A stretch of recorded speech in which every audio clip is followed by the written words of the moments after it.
21. Where are we going from this now? We had talked about, I was going to say where we had been last, and I looked it up and forgot. I'll tell you what.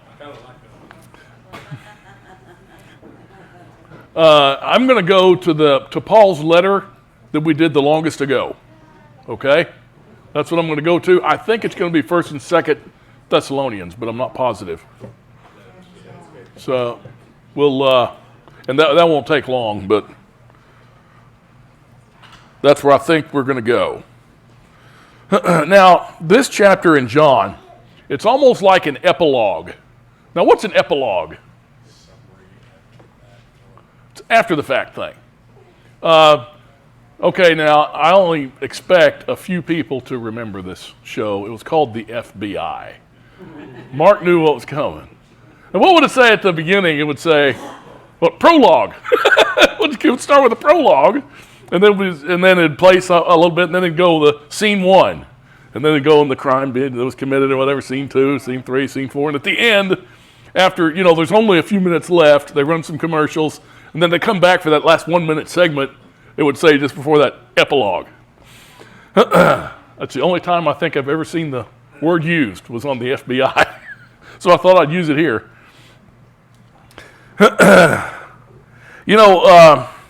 It seems to be something that John added later after he'd written his gospel. And it was written to further show us that the resurrected Messiah is a physical manifestation of the Father. Let's take a look at John 21, verses 1 and 2. After these things, Yeshua manifested himself again to the disciples at the Sea of Tiberias, and he manifested himself in this way. There were together Simon Peter and Thomas called Didymus, and I looked it up. It's just like Lewis said if you were here, and that's all I'm going to say about it. And Nathanael of Cana in Galilee, and the sons of Zebedee, and two others of his disciples. This is an interesting group here.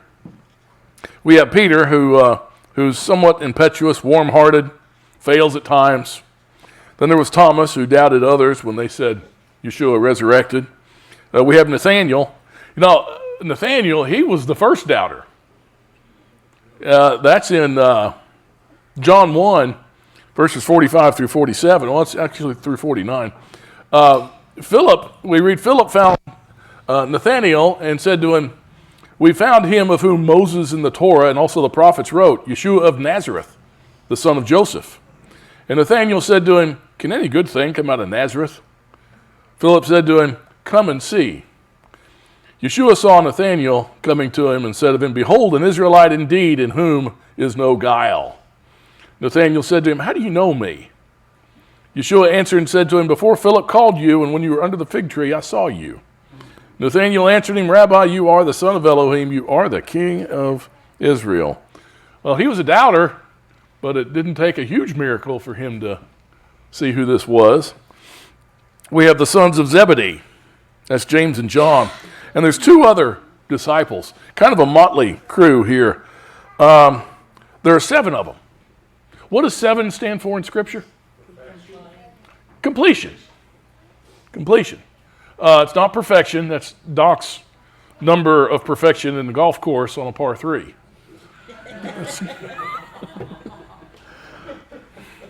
So, well, that's what he says.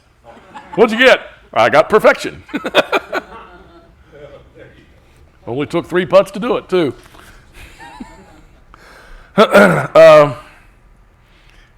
That's it. 7. It's a number for completeness in Scripture, and I think that this probably means that this is the testimony of these 7 is for all people. Verse 3 of John 21. Simon Peter said to them, "I'm going fishing." They said to him, "We'll also come with you." They went out and got into the boat, and that night they caught nothing. Okay, they're standing out by a beautiful shore, thought they'd go fishing. It must have been a beautiful evening because they all wanted to go. These men were fishermen for a living, and they got skunked. I hadn't been fishing in decades. If you want to get skunked going fishing, invite Patrick to go with you. It'll be a sure skunk. You'll catch nothing. And it's no fun when the fish aren't biting. It's absolutely no fun. And these guys, they spent hours out there and they caught nothing. Verse 4, but when the day was now breaking, Yeshua stood on the beach, yet the disciples did not know that it was Yeshua.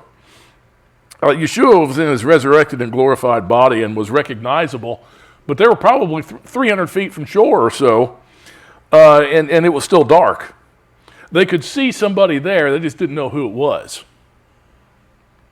Verse 5, Yeshua therefore said to them, children, you do not have any fish, do you? They answered him, no. The term for children, it's probably not a good term to translate it as. It's not a little children, type of thing. It's not what he's saying here. It's more like, boys, you caught anything?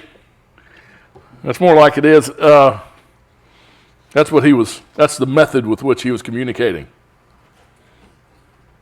Verse 6, and he said to them, cast the net on the right-hand side of the boat, and you'll find a catch. They cast therefore, and then they were not able to haul it in because of the great number of fish.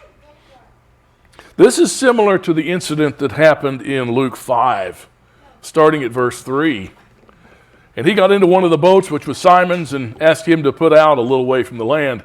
He sat down and began teaching the multitudes from the boat. When he had finished speaking, he said to Simon, put out into the deep water and let down your nets for a catch. And Simon answered and said, Master, we worked hard all night and caught nothing, but at your bidding I will let down the nets. And when they had done this, they enclosed a great quantity of fish, and their nets began to break. They signaled to their partners in the other boat for them to come and help them, and they came and filled both of the boats so that they began to sink. But when Simon Peter saw that, he fell down at Yeshua's feet, saying, depart from me, for I am a sinful man, O Master. For amazement had seized him and all his companions because of the catch of fish which they had taken. And so also James and John, sons of Zebedee, who were partners with Simon. And Yeshua said to Simon, do not fear, from now on you'll be catching men. So Peter knew who this was when he did the same thing over again. Only this time the nets weren't breaking, but that told them who was standing at the shore. Verse 7. That disciple, therefore, whom Yeshua loved, said to Peter, it is the Master. So when Simon Peter heard that it was the Master, he put his outer garment on, for he was stripped for work, and threw himself into the sea. So John tells Peter, that's Yeshua standing there on the seashore. And Peter, he never quite had the discernment that John had. Looking into the tomb and all that, he didn't realize what had happened, and John did. Peter had taken his outer garment or his vest off previously because they were out in the boat. It was probably warm. Verse 8, but the other disciples came in the little boat, for they were not far from the land, but about 100 yards away, dragging the net full of fish. Now, normal fishing boats were about 15 feet long in that day, and there were 7 guys in that little boat. So it was pretty full anyway. And they had a huge catch of fish. Peter was going to get there a lot faster than a bogged down boat would. Verses 9 through 11.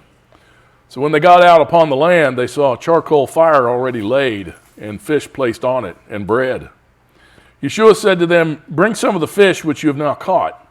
Simon Peter went up and drew the net to land, full of large fish, 153, although there were so many, the net was not torn. 153. Boy. Okay. What is significant about the number 153? Anybody know? You want me to tell you? I don't know. I have an idea, though. I have an idea. It's significant, or it wouldn't be in That's here. right. What did they just do? They just caught fish. Right. Okay? Which is symbolic of gathering his people. All right? In that day, they estimate that there were approximately 153 nations. Guess how many there are today? roughly 153 nations. So this is really, it's a symbolic thing of the gathering of his people out of all the nations. That's what I believe this is. While the number 153 isn't there, we read passages like Ezekiel 37, verses 21 and 22, and say to them, thus says Adonai Yahweh, behold, I will take the sons of Israel from among the nations where they've gone, and I'll gather them from every side and bring them into their own land. And I'll make them one nation in the land on the mountains of Israel, and one king will be king for all of them. And they'll no longer be two nations, and no longer be divided into two kingdoms. You think it's significant the net didn't break? That means it's a sure thing. It's a sure thing. He will do the gathering of his people. In Micah 5, verses 7 and 8, then the remnant of Jacob will be among many peoples like dew from Yahweh, like showers on vegetation, which do not wait for man or delay for the sons of men. And the remnant of Jacob will be among the nations, among many peoples, like a lion among the beasts of the forest, like a young lion among flocks of sheep, which, if he passes through, tramples down and tears, and there is none to rescue. So I think that's what that represents, is the gathering of his people. Verses 12 through 14 of John 21. Yeshua said to them, come and have breakfast. None of the disciples ventured to question him, who are you, knowing that it was the master. Yeshua came and took the bread and gave them, and the fish likewise. This is now the third time that Yeshua was manifested to the disciples after he was raised from the dead. So Yeshua proved himself real to them once again. He'd resurrected. Now he's going to eat with them. Yeah. What the time frame is of these appearances? No, we're not told much. I didn't know whether it was a day or like next day, or the same day, or... This is an epilogue, and when I watch the FBI, it could be a week later. So, I don't know. Verse 15. So when they had finished breakfast, Yeshua said to Simon Peter, Simon, son of John, do you love me more than these? He said to him, yes, master, you know that I love you. He said to him, tend my lambs. Well, there's a problem, a little problem with an English translation here. A normal reading of verses 15 through 17 will make one think Yeshua is giving Peter a chance to, instead of deny him 3 times, to proclaim his love for him 3 times. Okay, that's what a normal reading of verses 15 through 17 would show. If you remember the last time we're told about Peter gathering around coals, he was denying Yeshua 3 times. But that's not what this scene is about. It's not a chance for him to rectify his past mistake at all. Now, the English language, sometimes it's a beggar for words in some instances. We have really one word for the word love, and that's a problem here. The Greek language has 3 words for that one term we have, and we translate them all as love in Scripture, but they're different. The first one is the Greek word eros. Now, you could probably figure out what that one means. This is a type of love that the only type that Hollywood knows, and it's where we get the word erotic, and it refers to a sexual love. And the world tends to confuse immorality, lust, and sex for actual love. And this is the weakest term for the word love. The second most powerful term in the Greek for love is phileo. And that stands for affections and emotions in human relationships. You could say it stands for brotherly love. Phileo does. We have a city in this country that's named after that word. Philadelphia. And what do they call that city? City of brotherly love. If you've been there, you can testify to the fact that that's no longer the case. Philadelphia is no longer the city of brotherly love. But that nickname comes from the Greek word. The third term for love in the Greek language is agapeo. Now, this is the most powerful of the three terms, and it means unconditional love. It's the word applied to the way Elohim feels for his people. It's the word to describe how Elohim so loved the world in John 3:16. It's agapeo. This is the highest, truest, and most powerful form of love, and it means that you're willing to die for that person or persons. The words used in verses 15 through 17 are very important. In verse 15 here, Yeshua says, Simon, son of John, do you agapeo me more than these? And he responds, he says, yes, master, you know that I phileo you. So Peter's not jumping up, okay? He's staying, I feel strongly for you.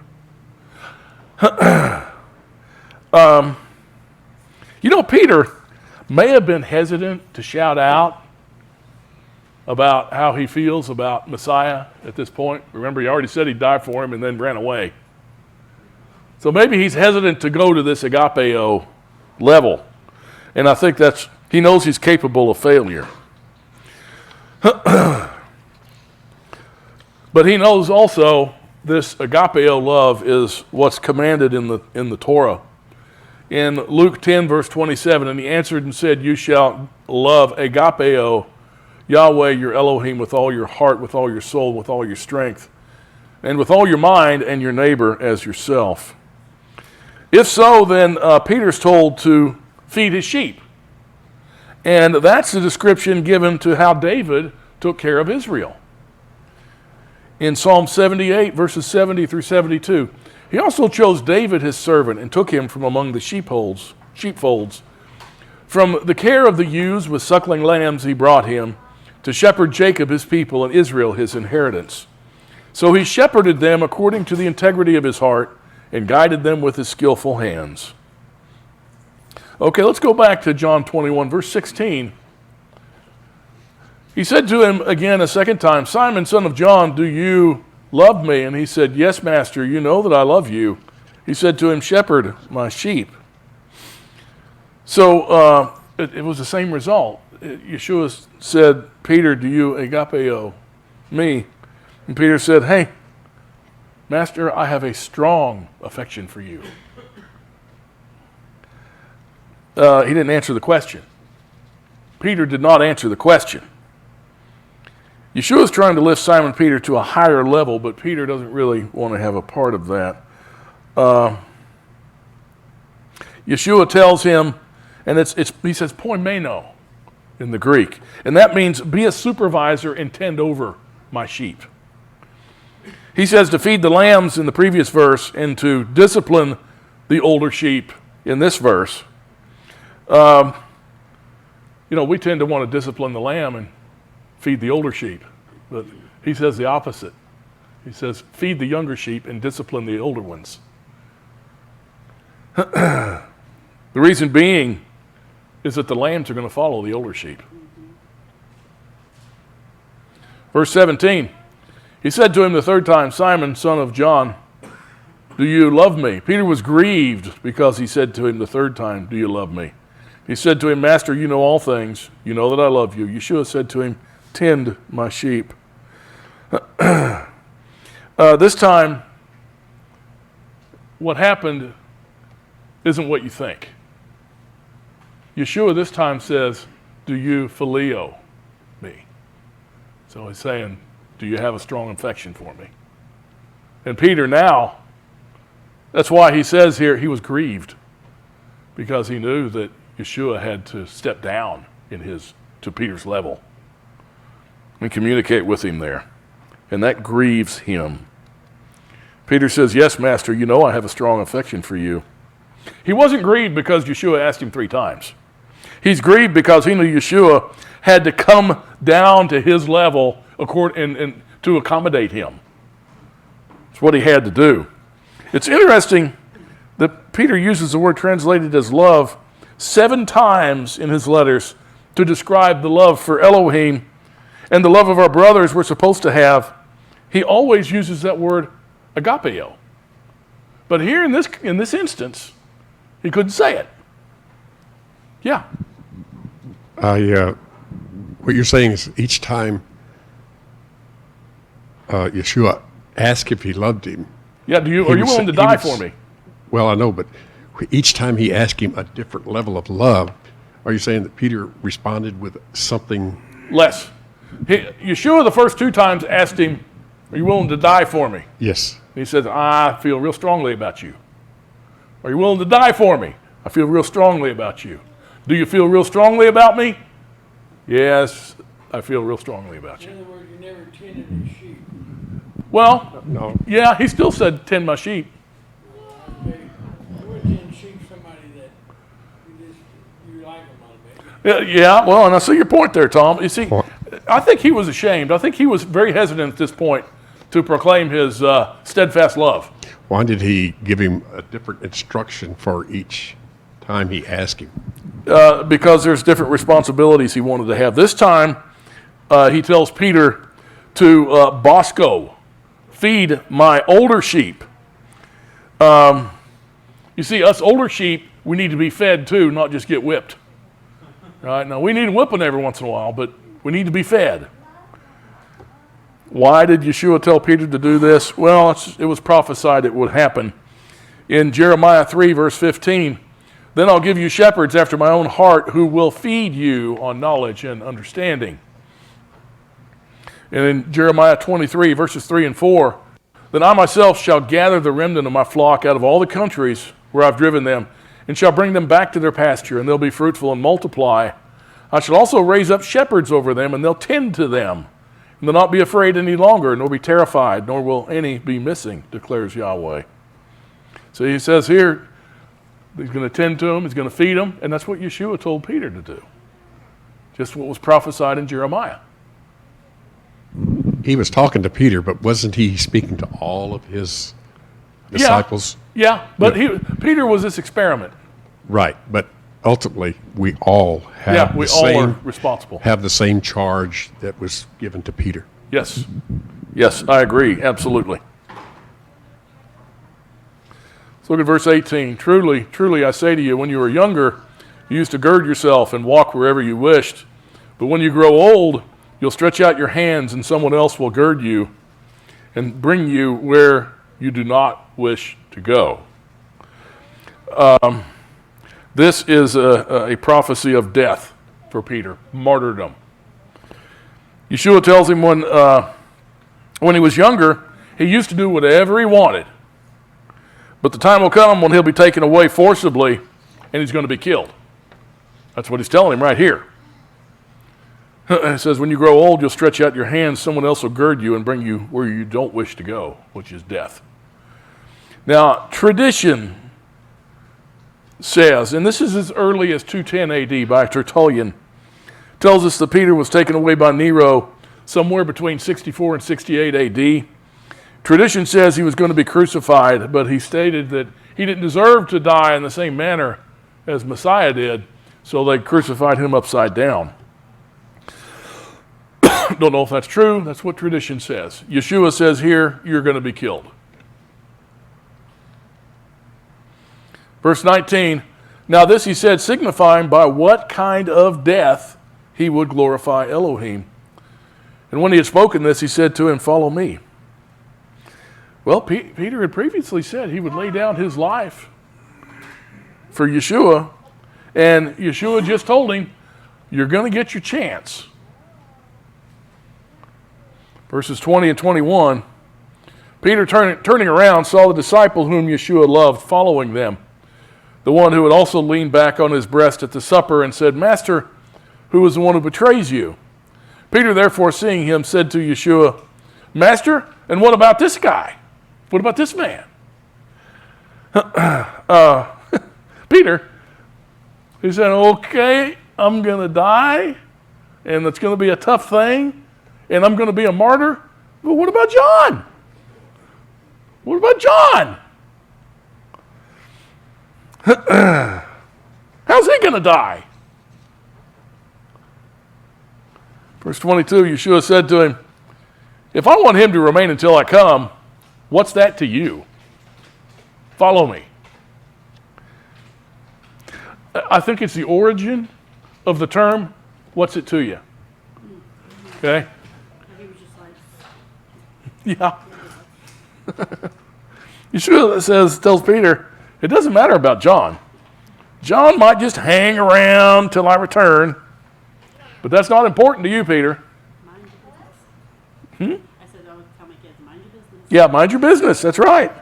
It is interesting that he actually wasn't martyred. No, he wasn't. That's right. According to tradition, but tradition as well as scriptures state that he was exiled. But I heard that they tried to kill him, boiled him in oil or something that didn't work, and they exiled him after the case. Huh. And I don't know about that either. That's in Fox's Book of Martyrs. I don't know how much. It's probably a lot of tradition, I'm sure, mostly. Mox's book of what? Fox's Book of Martyrs. Oh, you're making fun of it. Okay. Oh, yeah. Well, you know what Yeshua said here? He said, you're going to die martyr's death. Did you know? If you paid attention in Peter's letters, he talked about this. In 2 Peter 1, verses 13 and 14, Peter wrote, and I consider it right as long as I am in this earthly dwelling to stir you up by way of a reminder, knowing that the laying aside of my earthly dwelling is imminent, as also our Master Yeshua Messiah has made clear to me. See? He wrote about it. And tradition has it, like we just mentioned, that all the disciples died a martyr's death except John. And in a sense, John did hang around until Yeshua returned, in a sense. Yeshua returned and revealed himself to John when he was exiled on that island, remember?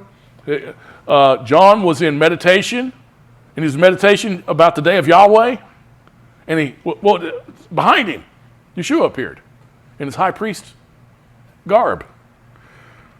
And this is when John wrote the Revelation.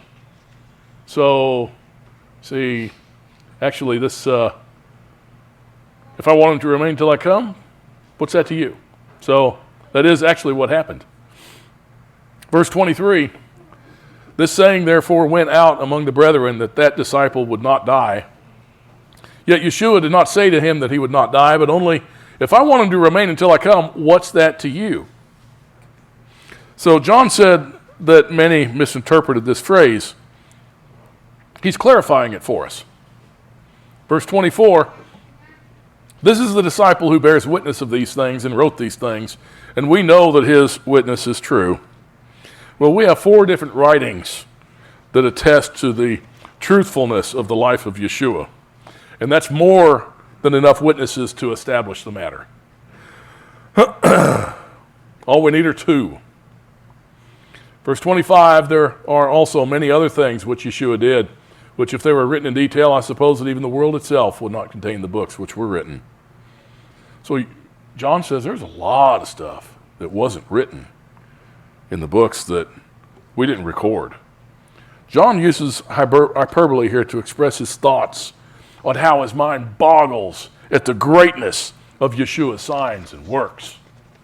Any questions about John here, this last chapter? Yeshua revealed himself 3 times, with the exception of the time that he revealed himself to John. So 3 times that he revealed after the resurrection. That we're told about. So significantly establishing a fact. Yes. By the witness. Yes. Yes, in one case there were 500 witnesses. So, okay now, and I knew we were going to finish a little early, so I've got a little something else here. And I put graphics in it this time. I never had graphics in this before. Okay. This is a quote from the memoirs of which president of the United States? And here's the quote from the memoirs. He, Muhammad, declared indistinguishing and exterminating war as a part of his religion against all the rest of mankind. The precept of the Quran is perpetual war against all who deny that Muhammad is a prophet of God. The faithful follower of the prophet may submit to the imperious necessities of defeat, but the command to propagate the Muslim creed by the sword is always obligatory when it can be made effective. The commands of the prophet may be performed alike by fraud or by force. Now, which presidential memoir did this come from? Was it Ronald Reagan? Or was it Dwight Eisenhower? Or was it Harry Truman? I hear a B. Ronald Reagan. John Adams, the second president of the United States. I cheated, didn't I? Yes, I did. I did. Yeah, that long ago. From the halls of Montezuma to the shores of Tripoli, there we had the Barbary pirates, which were Muslims. And because of them, we started our Navy. Or was it the Marines? The Marines, because of them. I put some graphics in this one, but Thomas Jefferson and John Adams, then serving as American ambassadors to France and Britain respectively, met in 1786 in London with the Tripolitan ambassador to Britain. By the way, if we don't want to put this on the internet, that's fine. If we do, that's fine. I'll let the guy in the back make the call. Sidi Haji Abdul Rahman Aja. Sounds like a Tripolitan ambassador to Britain.